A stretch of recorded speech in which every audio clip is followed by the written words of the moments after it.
خدامة بشتغل في شبرا، في عمارة، بخدم في عمارة كلها، كريستيان مسلمز مع بعض.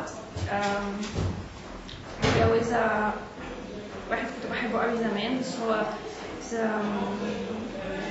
حرامي وبتاع مخدرات وحاجات كده، وبيدخل السجن وانا بتعذب miserable life بقى كده يعني.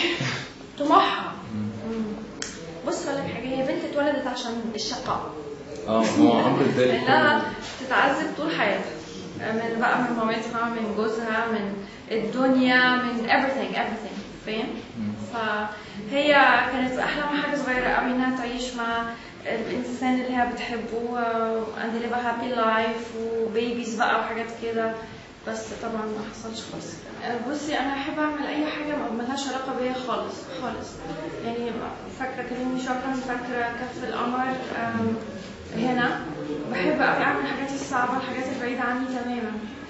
فلدرجه ان مره استاذ خالد حجر قال لي انت بتسوقي نفسك غلط، لانه لما شافني اول مره قال لي انت ما تنفعيش انت عامله زي المضيفات.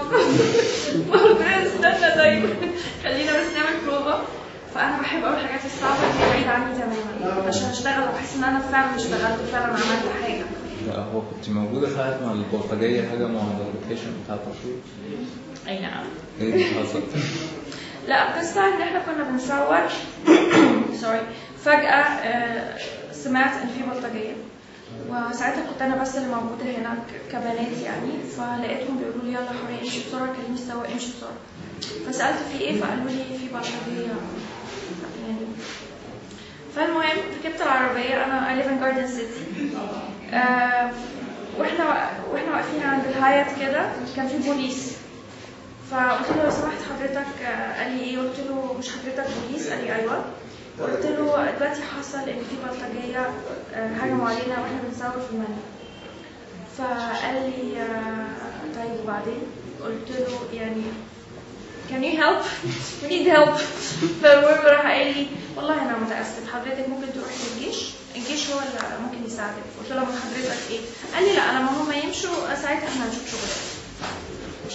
وما صدقتش نفسي يعني. فالمهم انا I live near the American Embassy والبريتش Embassy، ففي هناك جيش.